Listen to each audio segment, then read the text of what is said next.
Não, imagina. Então, vamos esperar o pessoal sentar. O volume tá bom aí atrás? Não, imagina, imagina. O volume tá bom? Estão escutando? Ah, bacana. Não, um pouquinho mais alto? Agora melhorou? Melhorou? Ah, legal, tá.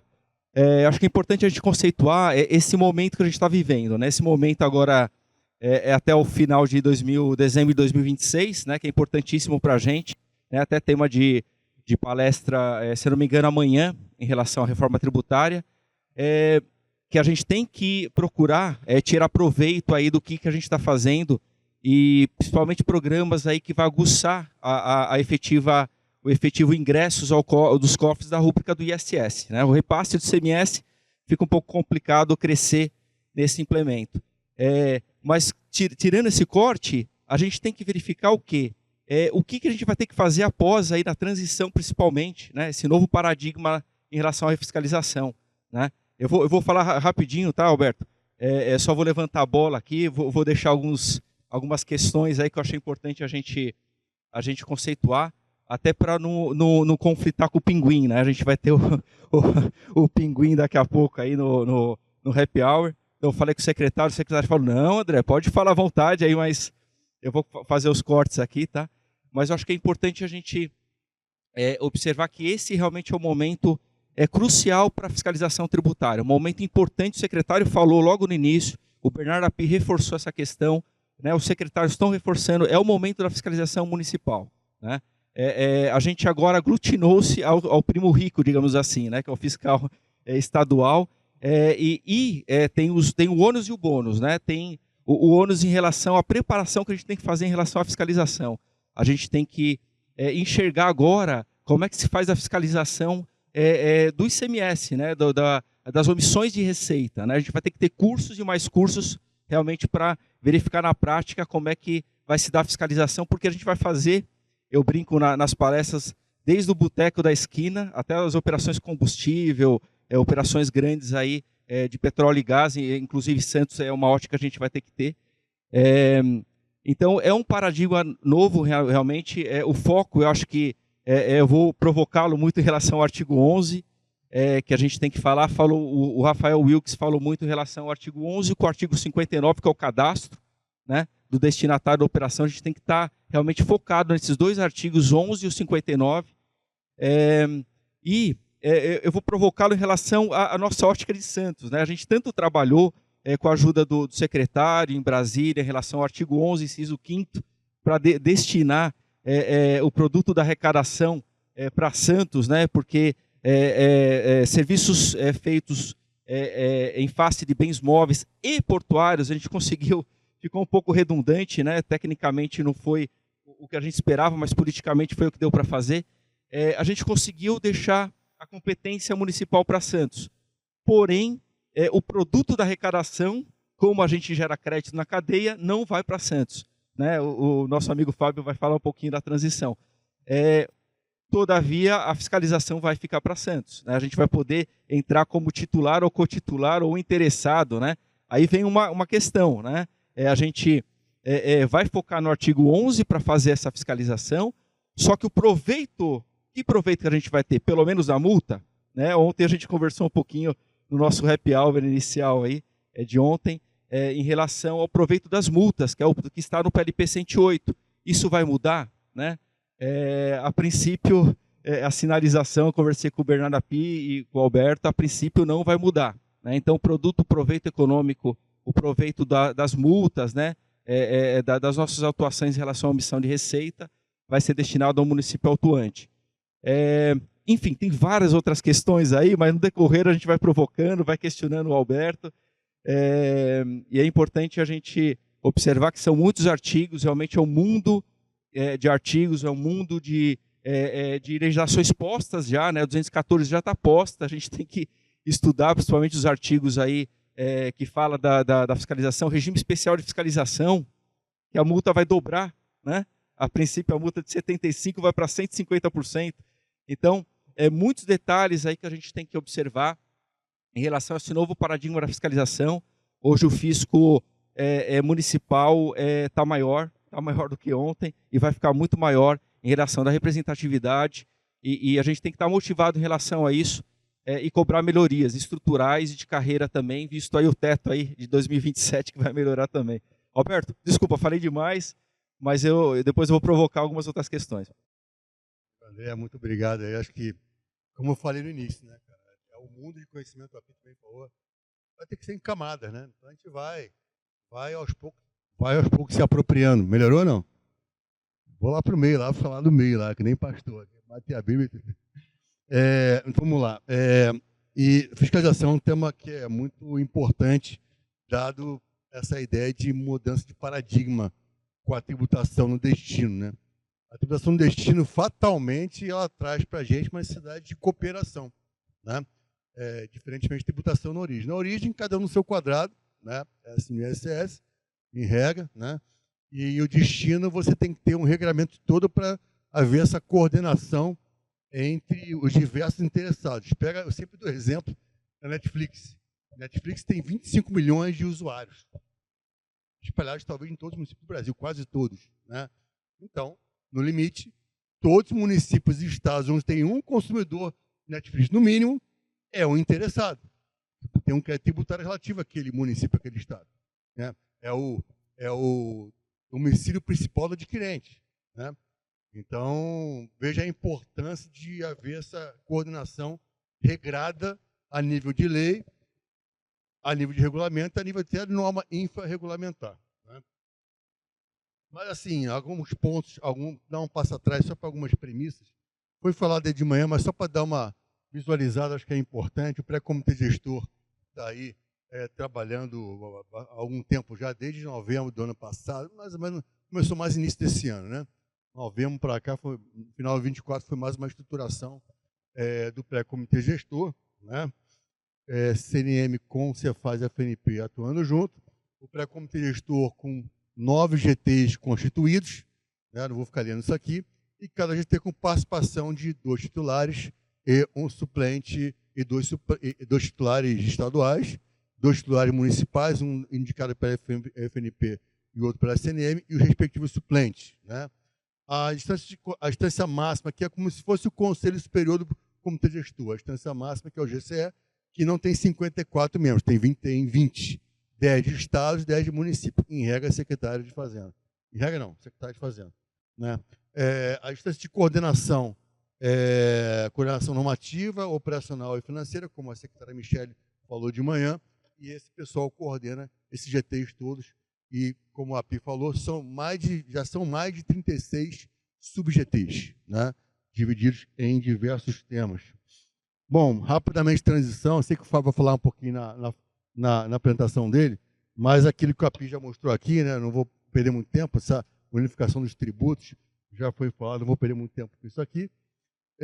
Rapidamente aqui, lembrando que em 2026 teremos a alíquota teste de 0,1%, de 0,1% de IBS, ICMS e ISS continuam intactos até 28, né? Quando você vem em 27 e 28, você tem o IBS, essa alíquota aqui é só estadual, 0,1%, não deve ter arrecadação, não está aqui, mas vai ter uma alíquota simbólica, né? E esse 0,1 dividido entre estados e municípios em 27 e 28. Daí vem 29 até 32, a transição, redução de 10% ao ano na alíquota de ICMS e ISS, aumento de 10% ao ano na alíquota de IBS, quando em 33 vira a chave, acabou o ICMS e ISS, quer dizer, acabou na ocorrência fatiadora, né? Vai ter contencioso, vai ter um bom tempo ainda de discussão de ICMS e ISS de 2033 em diante ainda, né? Na parte federal, a CBS já daí a pressa da Receita Federal, né? A preocupação porque já em 27 já tem praticamente a alíquota, tem em 26 uma alíquota teste de 0,9%, e somado 0,1 do IBS dá 1%, certo? Em 27, uma alíquota praticamente cheia de CBS, 99,9% da alíquota, porque tem um 0,1 ainda do IBS acontecendo, né? Mas já acabou a PiscoFins aqui, né? Em 27 já, né? O IPI já mantém basicamente por conta de uma pressão da bancada do Amazonas, Zona Franca, de manter o IPI para aqueles produtos que, em sendo produzidos na Franca, se forem produzidos também fora, os de fora vão continuar tendo incidência de IPI. Para quê? parada da Zona Franca fica mais competitivo. É assim que funcionou esse mecanismo. Então, o IPI vai reduzir de 4 mil produtos para uma tabela de 300 a 400 produtos aproximadamente, né? E o seletivo já entrando também cheio em 27. Bom, aí, na transição federativa, a transição anterior que eu falei é a transição de tributos. A transição federativa é aquela que foi o mecanismo, né, que o API bolou para que os entes federativos perdedores eles não percam de forma abrupta, né, percam ao longo de décadas, na verdade, né? Então, a tributação já em 26, mesmo que 0,1% de IBS, ela já usa a regra de destino. Artigo 11 lá da Lei Complementar 214. Mas a tributação já é destino, juridicamente falando, mas tem uma retenção no comitê gestor para quê? Para essa arrecadação toda de destino, que começa pequena e vai crescendo, retorne ao estado e município de origem, aqui em 29, por exemplo, em 80%. Né? E isso aqui se mantém sobre toda a transição, em 33 até aumento, tem um solavanco de 90%, para depois ir reduzindo gradativamente 2% ao ano, até chegar em 2078 a 0%. Então, a tributação na origem, a tributação é no destino, mas a transferência dessa arrecadação volta para o ente de origem nesse percentual e vai sendo reduzido gradativamente, para que o Estado e o município consigam se adequando, revendo aí a sua dinâmica de investimento, de atração, enfim, de valor agregado, no sentido de consumidor de valor agregado, né? Então tem que repensar aí, o município repensar a sua estrutura, a sua infraestrutura para atrair consumidores que tragam aí valor agregado para a cidade, né? Também o seguro-receita, que é aquele que o Capi comentou, que, veja, 80% continua na origem, no início da transição, aí joga 20% para o destino? Não. Já joga 19%. Por quê? Porque 5% de 20%, que dá 1%, é retido também para, naquele cômputo dos municípios e estados maiores perdedores, também terem um seguro-receita que também vai sendo gradativamente, ele começa baixinho e vai aumentando aos poucos até os 5% no final do período, né? Então, e esse 5% vai paulatinamente sendo reduzido até 2097, 2098, por ali, né? Bom, então, rápido, então esse... tá bom, Alberto, qual o critério, então, para essa distribuição para o ente de origem? Então, arrecadou o bolão de IBS, tá? Aí volta para o ente de origem em 80%. Tá, mas por qual critério? Como é que distribui para os estados e municípios? Conforme o coeficiente de participação de cada um dos entes, de 27 estados e de 5.597 municípios. Imagina um grande bolo, né? Um grande bolo com fatias do bolo, né? São 27 fatias estaduais e mais 5.570 fatias municipais, certo? Então, quanto maior a arrecadação, maior a fatia nesse bolo. Esse é o coeficiente de participação. A fatia do Estado de São Paulo, por exemplo, que é o maior Estado da Federação em termos de economia e tributação, vai ser a maior fatia, né? Então, o coeficiente de participação dele é maior. Então, o cálculo é feito de que forma? Estados, o ICMS retirando a quota parte e a contribuição de fundos que eventualmente haja, compõe esse valor que vai chegar ao coeficiente de participação dos estados, né? O DF, obviamente, é a soma da arrecadação de ICMS e ISS, e os municípios, a arrecadação de ISS mais cota parte de ICMS. Então, esses são os valores que, confrontados com o total, vão dar um percentual esse que será o coeficiente de participação, certo? Tá. Aí, alguém pensa, espera aí, Roberto, então a tributação no destino, mas a maior parte volta por ente de origem. Aí eu no destino vou fiscalizar para quê? Esse é um ponto. É o tal do free rider, né? Então, a capacidade tributária ativa continua com o ente de destino, em regra, né? É claro que vai ter toda uma coordenação, vamos falar sobre isso, né? Mas o fato de ter a retenção na origem não quer dizer que a capacidade tributária ativa esteja com o município de origem. A incidência é no destino. Então, lembre, competência tributária, né, indelegável, capacidade tributária ativa relacionada a ela, essa capacidade tributária ativa é delegável ou não, Vamos falar um pouquinho sobre isso mais adiante. Mas lembremos que esse aqui é uma estruturação que demanda cuidados para evitar o tal do free rider, né? Então, só esse aspecto que temos que atentar. E lembrando, para ter uma perspectiva de longo prazo, que a tributação que vai para o ORI, ela vai passar a ser predominantemente origem só em 2055, né? Daqui a 30 anos. Né? Então, perceba como é longa essa transição federativa. Né? Então, aí entrando numa fiscalização propriamente, vamos falar da necessidade de fiscalização no meio de cadeia, falar de fiscalização, entendendo ela, tanto a fiscalização lato sensu quanto a estrito sensu.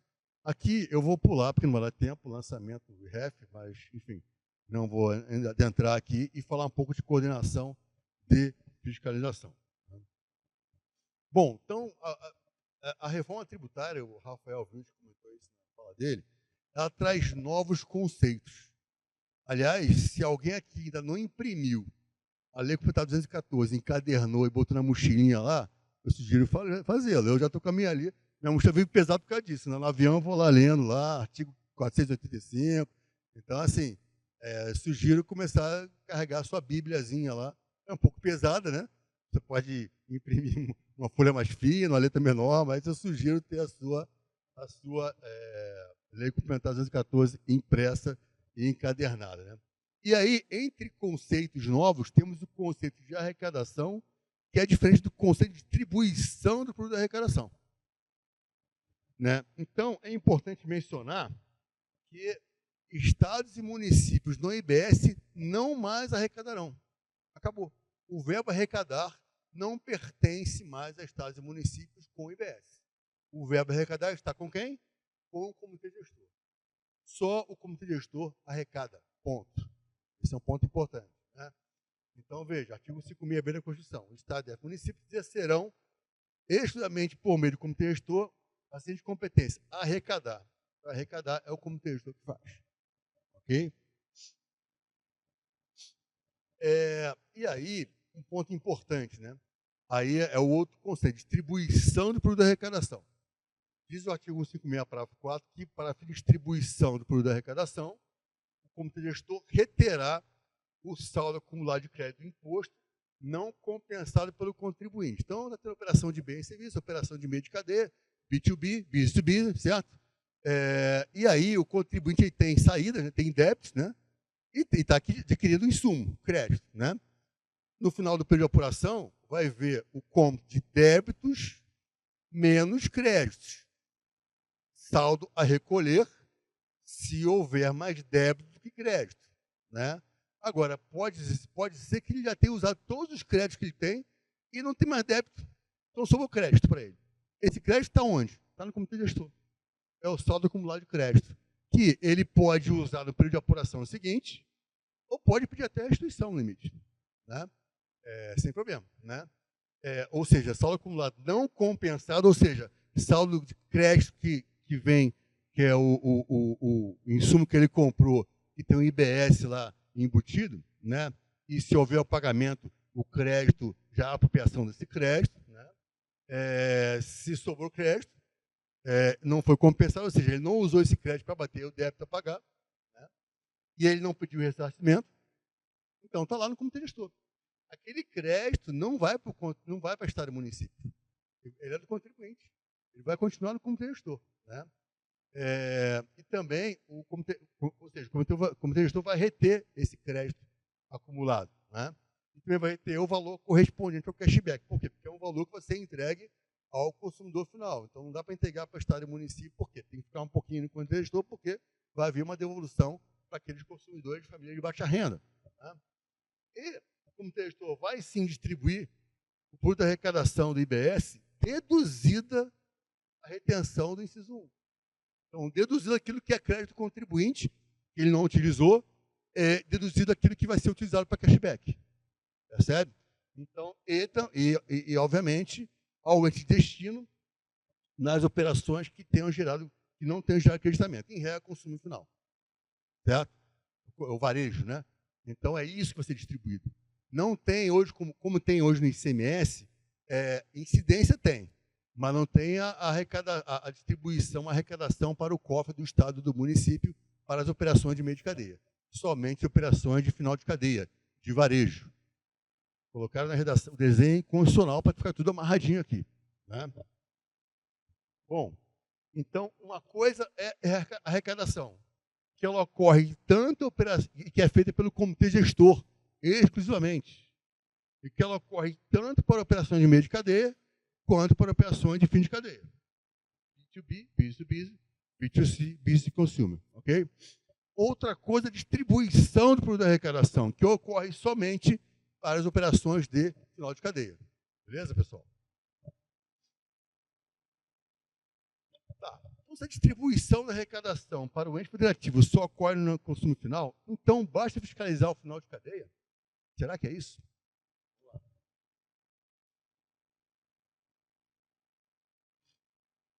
pegar aqui alguns estados, né? E aí você tem lá, por exemplo, uma indústria no Rio Grande do Sul, que vende para um atacadista em São Paulo. Né? Tem IBS? Tem IBS. É operação B2B. Mas tem IBS. Sim. Destino, qual é? Destino lá. Conforme o critério do artigo 11 lá, está lá em São Paulo. Né? Tem que ver se é serviço, mercadoria, tem que ver aí, mas tem desse IBS sim. Aí, esse atacadista de São Paulo, que está em São Paulo, ele vende para lojistas na Bahia e no Mato Grosso. Tem IBS? Tem IBS. Operação B2B. Tem arrecadação? Tem arrecadação. Tem distribuição da arrecadação? Não. Porque o dinheiro do contribuinte, que lá, eventualmente, que não usou, é saldo acumulado. Crédito. Né? Então, tem IBS para o comitê gestor, que é quem arrecada, certo? Aí, você tem as operações de varejo, em que esse lojista tem consumidores aí espalhados por todo o Brasil. Se é serviço, o cara pode estar numa outra ponta do país, né? Enfim, mercadoria também pode transitar pelas estradas e tudo mais, né? E aí tem a operação de final de cadeia, tem a arrecadação, com certeza, né? E tem distribuição da arrecadação, aí sim. Mas antes de ter, por isso tem lá o asterisco, como eles vão fazer a continha lá, né? Transição federativa, lembremos, retenção, etc. E tal. E feita a continha, o comitê vai distribuir para estados e municípios de destino das operações. Ok? Então, esse é o mecanismo bem simplificado. De outra forma apresentada. Vamos pensar, eu gosto de 10%, que está longe disso, né? Mas é fácil fazer conta. Né? Então, vamos botar uma alíquota de 10% de IBS. E, de novo, né, uma indústria que vende para um atacadista a um valor de um produto por R$500. Tá? Se o produto é R$500, ali com 10%, o IBS é quanto? 50, né? 10%, 550. Tá. A arrecadação para o comitê gestor de 50. Ok. Aí, se houve pagamento relativo a essa operação, o imposto, né, split payment e tal, né? Então, esse atacadista ele vai ter um crédito de R$50, certo? Quando ele for vender para o varejista por R$700, no meu exemplo, 10% de 700 é quanto? É 70, certo? Só que ele tem um crédito de 50. Então, 70 menos 50, 20. Então, o saldo a recolher é 20 para o comitê gestor ao final do período de apuração. Claro que aqui é uma operação só, estou simplificando para a gente entender o modelo, né? A gente já se apropriando, como se diz, o boi se come aos bifes, não é isso? Bom, aí houve aí o pagamento da operação, né? Ele pagou o split payment, o lojista pagou 700 para o atacadista e pelo split pagou lá o correspondente para o comitê gestor, então ele tem o 70 menos 50, né? Ele pagou 70 e tem um crédito para bater, né? O contribuinte aqui é o atacadista, tá? O contribuinte continua sendo fornecedor em regra, só para deixar claro, né? Então é ele que faz o cômputo aqui. Ah, Alberto, mas vai ter apuração assistida? Exatamente. Então o sistema, tanto da Receita como do comitê gestor, vai oferecer uma apuração para o contribuinte. É como se fosse uma conta bancária. Você não entra na sua conta bancária hoje, home bank, você vê você vê seu extrato. Tem os débitos e tem os créditos. Muitas vezes, infelizmente, é muito mais débito que crédito. Tem muito mais vermelhinho que azulzinho, né? O contribuinte, mesma coisa. Vai ter nota fiscal de saída e nota fiscal de entrada, um extrato para ele. né? A periodicidade desse status ainda está se verificando, né? Mas no limite até diário, no limite, né? Bom, aí o lojista ele tem um crédito de 70, né? Nessa apuração aqui. Aí ele vende para consumidor final por R$1.000. 10% de 1.000 dá quanto? Dá 100. 100 menos crédito 70, saldo a recolher 30. Okay? Gente, um IVA perfeito, o que é um IVA perfeito? Um IVA perfeito é aquele que, independentemente do número de etapas na cadeia, a tributação em todas as etapas equivale a uma tributação só na última etapa com a mesma alíquota. Tipo um sales tax americano lá. Nos Estados Unidos não tem IVA. Tem o sales tax, é só na última etapa da cadeia. Né? O IVA perfeito é aquele que, se a tributação, somando a tributação em todas as etapas, ela for igual à tributação daquele mesmo imposto na última etapa, então esse IVA é perfeito. Senão ele não é perfeito. Vamos fazer o teste aqui? Vamos lá. 10% de 1.000, que é a última etapa, dá quanto? Dá 100, certo? Vamos ver se esse IVA aqui é perfeito. Na primeira etapa, 50. Na segunda etapa, 20. 50 mais 20, 70. Na última etapa, 30. 70 mais 30, 100. Então, bateu. Então, esse é o IVA perfeito. Você poderia botar N etapas aqui. Se é tudo alíquota uniforme, não tem isenção no meio da cadeia, etc. e tal. Independentemente do número de etapas, o IVA está funcionando. Né? Então, esse é o modelo. Tá. Aí, vai ver lá os consumidores finais onde estão, né? Os municípios e estados envolvidos. O computador vai fazer o cálculo, IBS asterisco, né? E vai distribuir para os entes de destino. Certo? Tá, tudo bem. Mas vamos começar a colocar alguns probleminhas aqui. Vamos supor que nessa etapa aqui, no meio, não haja pagamento do imposto. Se não houver o pagamento, se não houver o pagamento, o que vai acontecer? Esse crédito aqui não vai acontecer. Porque o pagamento só há quando esse cara paga os 700, e esse split paga o 70. Né? Mas não há. Se não há o pagamento nesse exemplo que eu estou dando, não vai ter o crédito 70. E se não tiver o crédito 70, o lojista não vai pagar 100 menos 70. Vai pagar 100. Então, o que não é tributado aqui, vai ter que ser tributado aqui, para fechar a conta na cadeia. Certo? Então, veja. Nesse modelo aqui, com esse probleminha que eu exemplifiquei aqui, você tem, na última etapa, o lojista não tendo que recolher só 30, mas tendo que recolher 100. Né?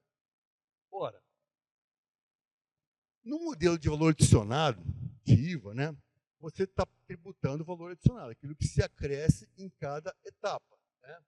Então, né, pegando aqui a última etapa, qual foi o valor adicionado da última etapa em relação à penúltima? Né? 1.000 menos 700. Certo? O valor adicionado aqui foi 300.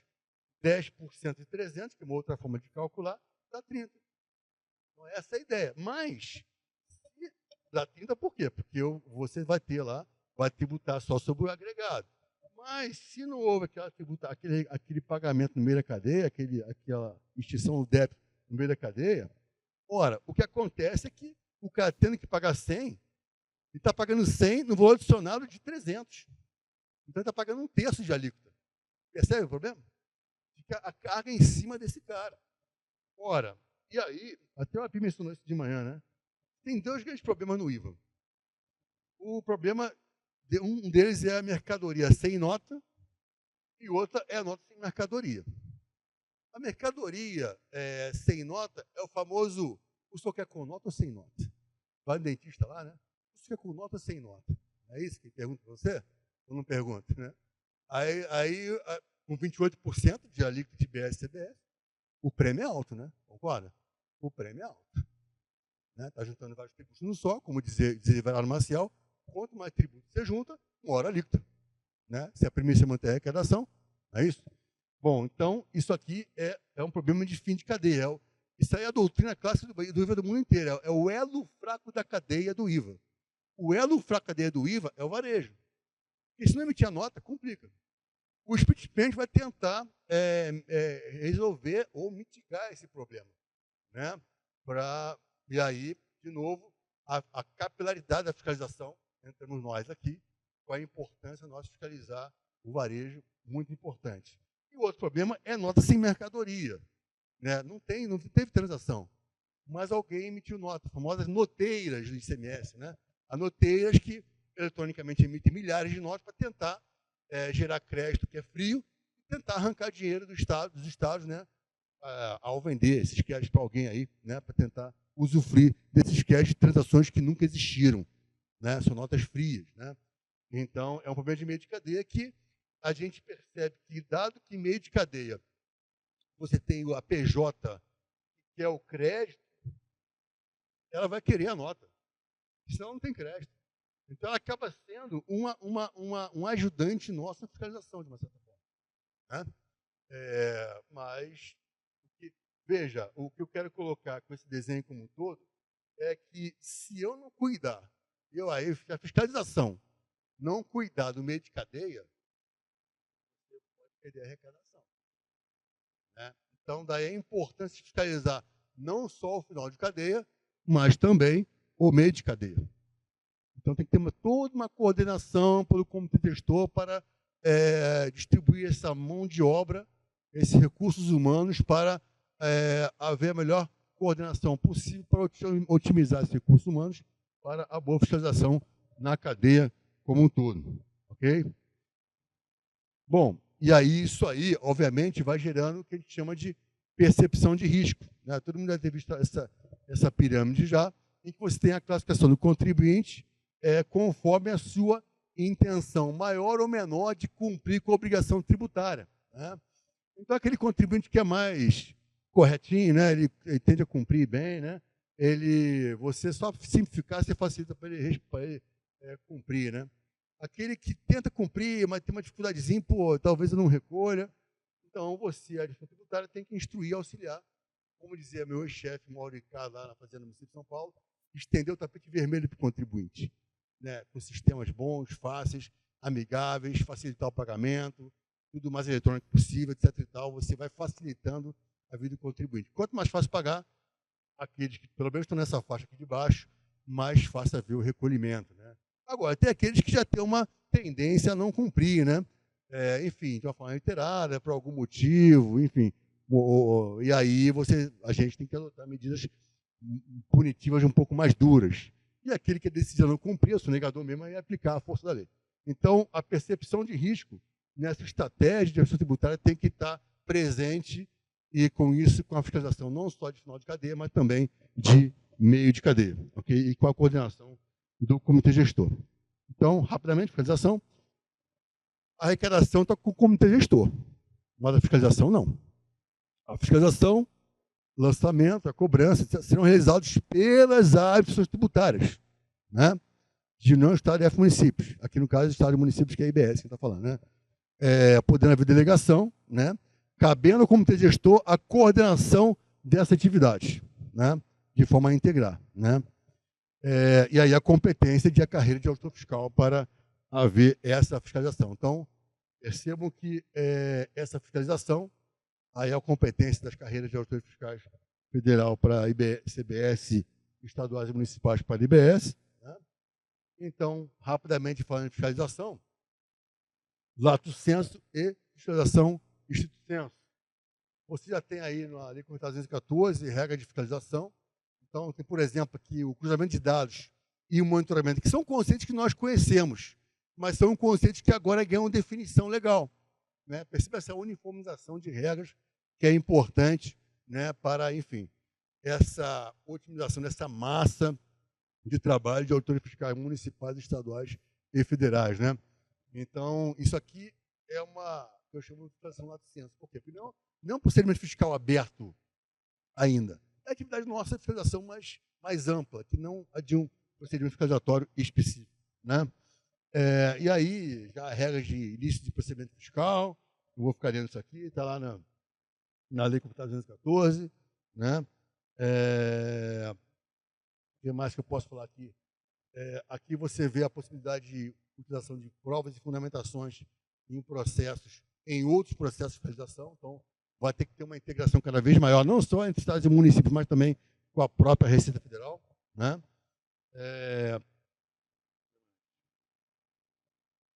Aqui a previsão de um convênio para operações de pequeno valor, é a Receita Federal criando esse comando para poder ela delegar, como fez com o Simples, né? Jogar para a gente, para as fiscalizações de operações de pequeno valor, há essa possibilidade também. Tá? Regrinha de lançamento de ofício, aqui copia e cola de muitas leis nossas por aí que tem, não vou ficar lendo isso aqui. Né? Mas importante que são as regras agora que valem para todos, para os quase 6 mil entes federativos. Certo? Também vou ter que passar o REF, já meu tempo está estourando, a regime especial de fiscalização, basicamente situações que, por exemplo, embaraço de fiscalização, resistência de fiscalização, que são, de novo, conceitos que ganham definições legais, ou seja, uniformizados para todos os entes federativos, né? E aí são motivos para a aplicação de regime especial de fiscalização, e todo o regulamento de REF também, para depois poder ser detalhado por vocês. E aí, a coordenação da fiscalização. Lembrando que o comitê gestor, esse é o organograma do comitê gestor, em princípio vai ficar com a diretoria de fiscalização, esse papel de coordenar a fiscalização, certo? Aqui ninguém vai fiscalizar. Repito, quem fiscaliza são estados e municípios. Aqui vai haver coordenação da fiscalização. É óbvio que a coordenação, ela naturalmente, ela acaba limitando um pouco a autonomia. Não tem como ser diferente. A questão é o nível de coordenação que tem que ter. Essa é a arte e engenho que está se tentando construir. Né? E aí o artigo 3º do PLP 108, já um spoiler que vai mudar para o artigo 4, que vai ter um outro terceiro aí, vai ter algumas alteraçõezinhas no PLP 108. O senador Eduardo Braga talvez solte o relatório daqui a 2 ou 3 semanas. Né? Semana que vem teremos reunião em Brasília ainda com os consultores do Senado para fechar alguns pontos. E aí, alguns comandos, deixa eu passar logo neles aqui. Por exemplo, o artigo 3º CAPT fala de vedação de segregação de esfera federativa diversa. Ora, o imposto de competência compartilhada. Então, não vai poder ter um regulamento de regulamento, até infrarregulamento. Ah, não, o Estado vai fiscalizar banco e o município vai fiscalizar bar e restaurante. Não, não pode isso. Né? É competência compartilhada? Então, vai Estado e município fiscalizar banco, Estado e município fiscalizar bar. Esse é um comando que a gente fez questão de colocar e conseguimos colocar para garantir essa isonomia em relação às competências, já que o imposto é de competência compartilhada. Irmãos, agora, brothers in arms, até que a morte se separe. É isso? Então é assim agora, estados e municípios, até que a morte se separe. Né? Entes federativos interessados na fiscalização. É um conceito que é trazido também. Qual o critério? Mormente vai ser trazido por norma infralegal. Né? O local da ocorrência é um grande critério, obviamente. Né? Se eu tenho um consumidor que é destinatário daquela operação, no meu município, surge a mim, o meu município, o interesse potencial de querer fiscalizar. Podem ter 1, 5, 10, 15 mil, 5 mil municípios. E aí daí a importância de haver essa coordenação. Né? Titular e cotitular, critérios para escolha, né? Vão ser critérios que vão advir de regulamento que nem sequer vai ser regulamento, deve ser norma infrarregulamentar, porque é atividade de gestão. É gestão buscando otimizar os recursos materiais e humanos para otimizar a fiscalização como um todo. Né? Daí a importância da coordenação. Um ponto que eu posso falar, a gente está trabalhando para tentar deixar mais claro no PLP 108, está indo bem, me parece, claro que o relator vai apresentar o relatório dele, não sabemos que ele vai aceitar ou não, mas deixar mais claro que tem que ser titular e cotitular. Tem que ser de esfera federativa diversa. Um de Estado e um de município. Tanto titular estadual ou titular municipal, tanto faz e vice-versa. É claro que essa regra ela vai ter exceções. Por exemplo, o DF, por óbvio, né? O DF não tem a competência hoje, né, de tributos já consumo como um todo. Também no DF não tem município, né? E também a situação de que pode ser que não haja interesse, né, de nenhum município ou nenhum estado fiscalizar aquela situação específica. Aí, por óbvio, o outro ente interessado, outra esfera, vai poder fiscalizar com um colega da mesma esfera ou, no limite, até sozinho. Né? Aqui, esse parágrafo terceiro é uma garantia para o contribuinte, que é ele que vai ser só o titular e o cotitular que vão atuar perante o contribuinte. Pode haver aqueles que estiverem interessados na fiscalização e que não forem titular e cotitular, serão chamados, aí deve vir na redação do relatório do senador Braga, serão chamados de participantes. Então, você vai ter lá um titular e cotitular e vários participantes, vamos supor. Mas quem vai interagir com o contribuinte vai ser tão somente o titular e o cotitular. Senão, vira bagunça. É isso. A garantia para o contribuinte. Ora, se você tem na lógica de destino vários entes interessados, são várias cabeças pensantes que vão ensejar no final, talvez, um auto de infração. Espera aí, mas para eu lavrar um auto, tem que interpretar a lei, conforme o caso concreto. E se essas cabeças pensantes, titular e cotitular e participantes, divergirem na interpretação para a aplicação do auto, como é que faz?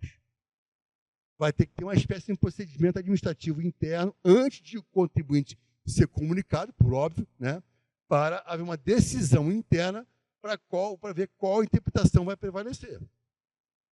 Vai ter que ter uma decisão, ainda que por maioria, o procedimento a ser definido ainda, né, e aí essa decisão vai ensejar o auto de infração que vai ser notificado o contribuinte dele, vai ser intimado desse auto de infração, ok?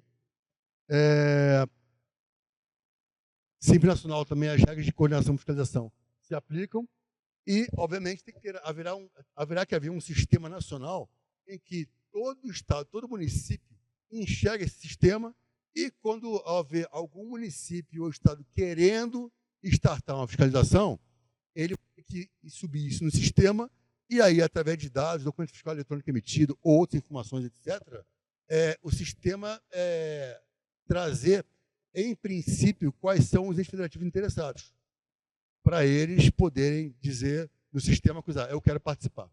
Então, vai ter que haver sempre uma fase preparatória antes do início da fiscalização em si.